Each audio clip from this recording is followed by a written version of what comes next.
Hey, what's going on, guys? Right now we are in the middle of a weather delay for this Chiefs-Bills game. Hopefully it stays delayed until the rain stops. That was a joke. The rain isn't going to stop. I honestly don't know what they're going to do because it looks like lightning's in the forecast literally until the morning in Kansas City. So I'm staying up. It's kind of fun.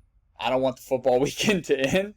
And we also are riding this player prop parlay right here. The one thing that has not done well this weekend, or at least today, is the player prop parlay package. So if you're on that, I'm truly sorry, man. That's just how it goes sometimes. I think I'm going to end up losing around 1,400, 1,600, something like that. Of course, we were on a 12-3 run from Friday to Sunday, and the first half of our teaser cashed. So assuming that the Ravens can win on Monday Night Football, 13-3 weekend, not bad at all. Hopefully this cashes too. If this cashes too, we're in the money. So hopefully Mahomes can throw a wet ball and Kelsey can catch a wet ball, because Josh Allen and Diggs had an amazing first half. But what I want to do in this video here is I want to talk about the NFL Week 6 look-ahead lines. I want to do a video where I give out every pick. I predict every single game against the spread, so that's what I'm going to do here. It's going to be a little bit tough, of course. If you're on my premium package, I'm going to email you the ones that I personally bet on. Don't expect to bet on any right now, although I did lock in a teaser before the Sunday games were played. We ended up getting the Chiefs -6.5 and the Bucks -6.5. We teased them down to a -0.5 point. So I probably should have just taken the straight bet on both of those teams. But if we're getting the Chiefs off of another loss here, they're going into next week 2-3. Let's assume they lose to the Bills and they don't hold on. Man, they're going to win. They're going to win. It's a lock. It's a lock. And it's back to my play of the year, where we have Tom Brady against the Eagles coming off of a nice come-from-behind win. So you know the Eagles are going to be happy about that. Much better than playing an Eagles team that's pissed off after losing a couple games in a row. I love the Bucks, and I love the Chiefs next week. If you can tease them down under a field goal and tease them together, it's a hell of a play. I teased them at -0.5 point, so I basically have a money line parlay at -120 juice on them. Very happy about that. But let's get into the individual games. Let's go line by line here. Of course, I teased the Bucks. I just said that. This is a hell of a teaser spot right here. Honestly, boys, I don't want to get too much exposure to all the same games. I already have a parlay riding on the Ravens, and I have a teaser on the Ravens. But, it's a pretty darn good teaser right here. It's a pretty good-looking teaser right there between the Bucks and the Ravens. So that's going to be my first pick for you guys. I already have exposure to both teams teased, so I'm not going to submit anything. But that pick is good enough to be a premium play right there. Honestly, that's a really good pick right there.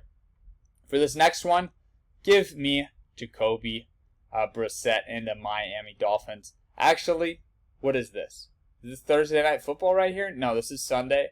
This is in London. Oh, man, this is in London. Holy smokes, we're doing another morning game next weekend. Oh, dude. This is a tough one, boys. This is a tough one. I think the under is the play here. I think the under is the play. And, man, Jacksonville's looked really bad. But I'll take the Jags in the field goal. It's going to be a weird game. It's going to be in London.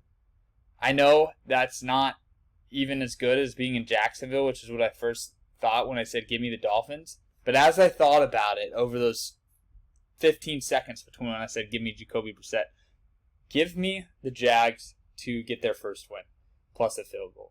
But mainly, give me that under 45. That's what I think the play is on this game, under 45. So next up, we've got the Packers and the Bears. It's going to be a rivalry game, division rivals in Chicago. Packers showed us that they can win games. They're going to make the playoffs. They can get enough wins to make the playoffs and then turn it on then. But they don't get up for these games, man. And this is kind of like the Bears' big game of the season, man. The Packers come to town. You know they're going to want to show out. I think that they can at least lose by 3 or 4 points. I think the Packers win by a field goal here. I'm going to take the Bears plus the 4.5. Give me the home underdog in a game that the Bears are going to get up for a lot more than Aaron Rodgers will get up for. And this next one right here, I'm down to lay the -10, assuming that Carson Wentz survives Monday Night Football. If Carson Wentz survives Monday Night Football, he's not banged up or anything, which he probably will be.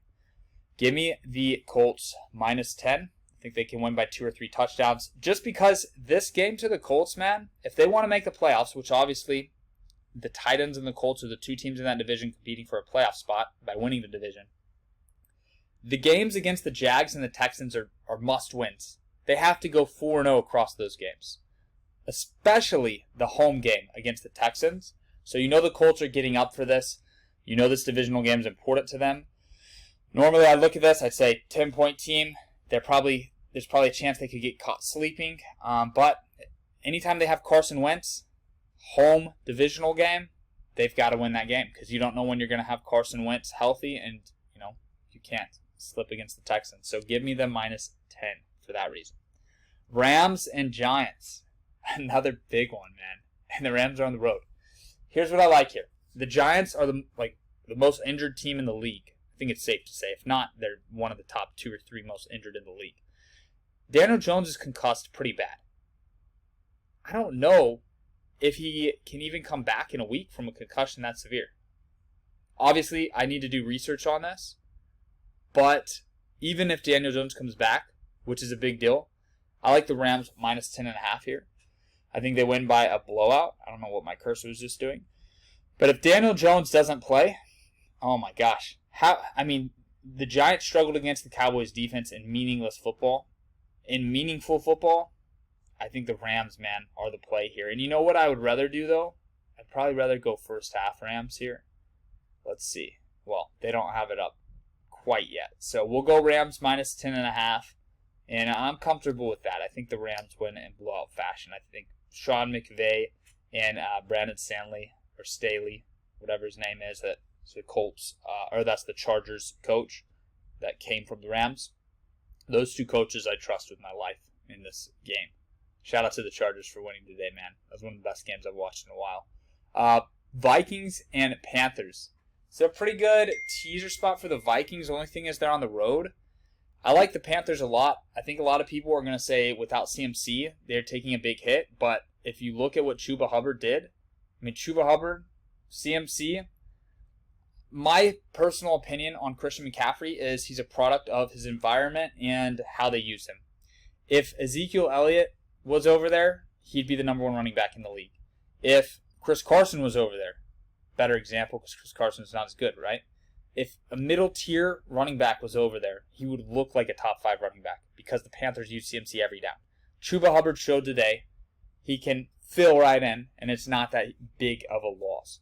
So I don't knock them down. I don't downgrade them that much because of CMC. I think they're the better team here at home. I'll take the home team that I think is better, -1 in a pick'em spot. Of course, both of these teams are coming off, Vikings are coming off of a game that they almost lost. Game-winning field goal, crazy ending. I had them -2.5 on a teaser. Sucks. But the Panthers are coming off of a loss where they blew a lead. So both teams just blew a lead. I think the Panthers bounce back here. Browns and Cardinals. This is a good one, man. This is a good one. I should do a separate video on this one. But I'm going to give you guys the Browns here at home. They've got to bounce back.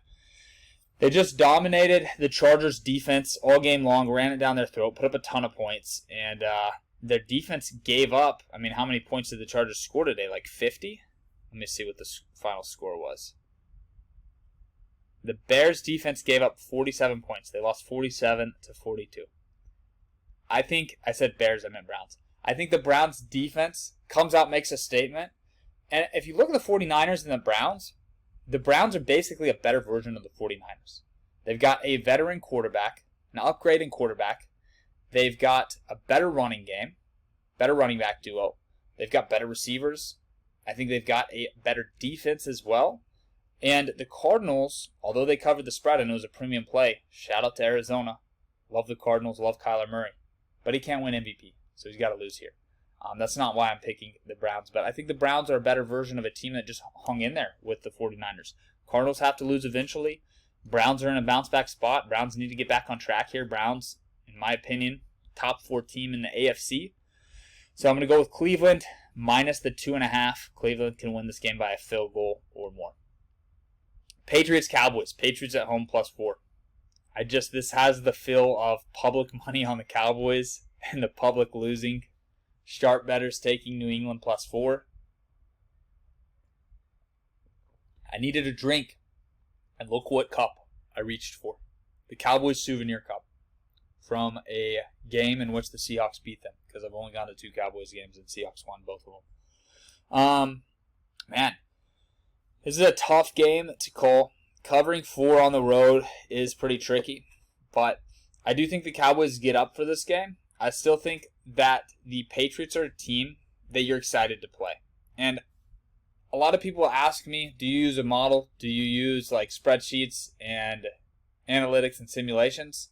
I would say I use simulations and like a model for like 5% weight. So very lightweight. It doesn't carry much weight in my decision-making process. What I'm trying to say here with the human element, which I put a much heavier emphasis on, and my track record speaks for itself. I look at look-ahead spots. I look at letdown spots. So teams coming off of a big win, letdown spot. Teams with a huge matchup the next week, look-ahead spot. And when I look at this game, a lot of these guys on the Cowboys, you got to realize these guys are 22 to 26 years old, 90% of the roster. Like when they're going into Gillette, that's a pretty amazing thing. Like we've all watched Tom Brady at Gillette throughout our whole lives over the last 20 years. And these guys in the league since they were kids. So to go up against Belichick, even if Brady's not there anymore, I think it's a game that the Cowboys players get up for. That's what I'm saying. Some people will hate on me for bringing this up, but this is a real thing, guys. This is a real human element of the game.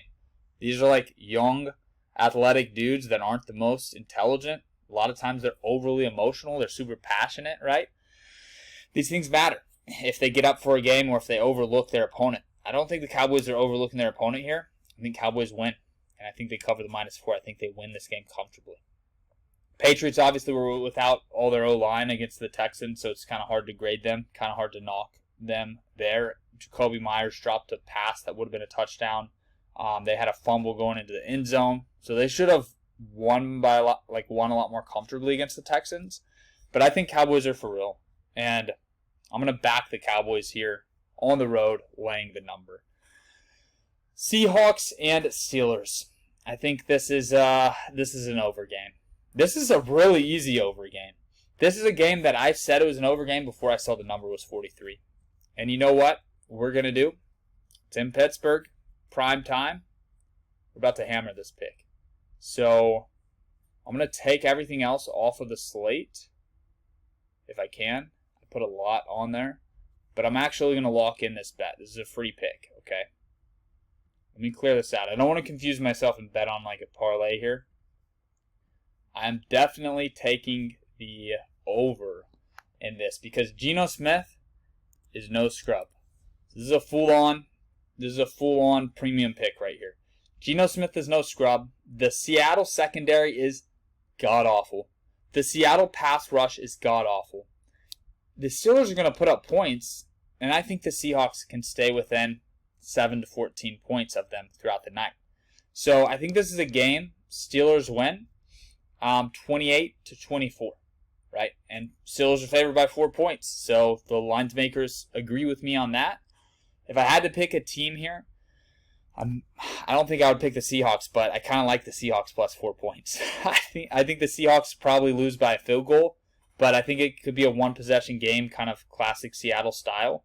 But I think this game goes over here. The way Geno Smith was playing, man, he was a man on a mission. So I'm going to lock it in. There you go. That's your gift for watching to the end of this 15-minute video. I appreciate you guys so much. Please hit the like button. Drop a comment telling me what you agree with, what you disagree with. Let's interact in the comment sections. I want to do a video like this every single week. Maybe on Sunday night, maybe on Monday night. Who knows? But these are my look-ahead line picks for NFL Week 6. So I hope you guys enjoyed the video. Hope you took something away from it. I love you guys, man. Thank you guys for supporting me and following the channel and watching my videos. I'll see you all in the next one. Please, let's hit these overs one last time. If you're watching this after the game, Hopefully you're happy because hopefully we won. I want to hit this parlay so bad, man. All right, I'll see you guys in the next video. Have a good day.